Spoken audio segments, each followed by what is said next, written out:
No need to do an intro this time. This is a part 2 to the entire DC Multiverse Explained, plus a Crisis review or something. If you're only interested in the lore, then you can skip the first half. The video is linked in the description. I want to clear up some mistakes I did in the previous video, but first here are some rules. This is not going to be me linking a bunch of crossovers together, because there are already plenty of videos on YouTube doing that. I'm going to mostly stick to just the DC Multiverse, but I might make a few exceptions. And finally, I'm trying to avoid giving my own headcanons for the multiverse, because I do have my own system of how it works in my head, but that's a topic for another video. A very important detail that I left out was that every universe exists on the same space and time.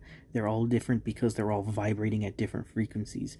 Now, I didn't include this just because I think that concept is really dumb and doesn't make any sense. It's meant to be in reference to an actual scientific theory called, like, string theory or something. It's a pretty controversial theory. I don't know anything about all that, so I'm just gonna stop talking because I ain't a scientist.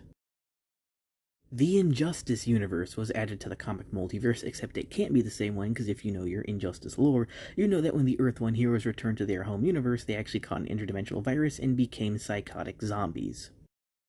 Captain Marvel and the Marvel family ended up being the ones to defeat them and become the new primary heroes of Earth 1. And also, I think this was the first time Kid Me saw the Marvel family. Fun side note, the Injustice movie addressed the whole paradox that if the multiverse really were infinite, then multiple universes would confuse themselves for Earth 1, which is something I did mention in the first video. My headcanon actually fixes that paradox, but you're not allowed to know that yet. I feel kinda stupid that I didn't really explain what the hell hypertime was, and that's because I myself didn't really get what it was, because it's kind of a multiverse during the time they weren't allowed to have a multiverse, but I think I get it now. Between the destruction of the first multiverse in Crisis and the creation of the second one in 52, there was technically another multiverse lingering out there. DC wanted to do a series of non-canon stories that were simply that. Non-canon. Not an alternate universe, not another dimension, not a different timeline, just non-canon. But of course they would eventually create an in-universe explanation for it anyway, with hypertime. Except, isn't this the same thing as a multiverse? No, because those are universes. These are timelines. They're time, not space. It's different.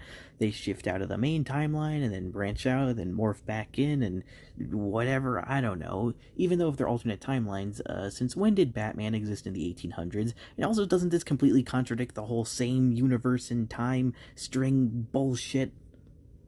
Really doesn't help when you start double dipping universes. In Crisis on Two Earths, it said that Prime Earth is this desolate wasteland where all life is gone, but according to My Adventures with Superman, the 1941 universe is the Prime Earth.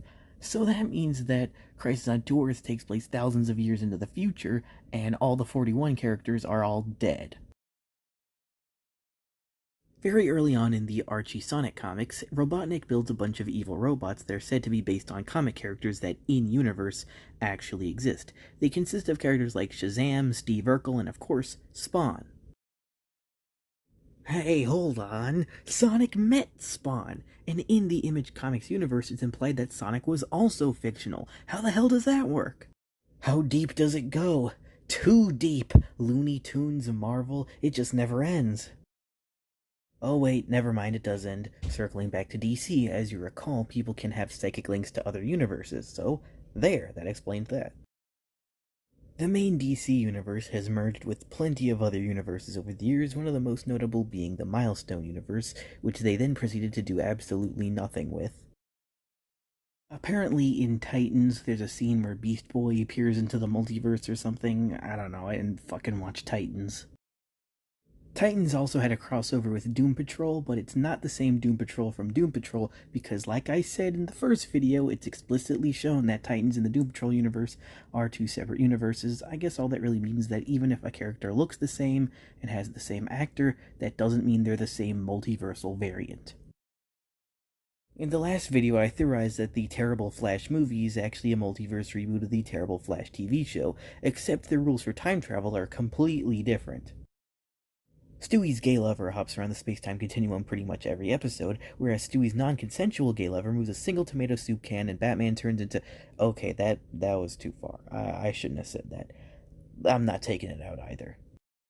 Believe it or not, I actually have a solution to this, and it can be found in the Tomorrowverse of all things.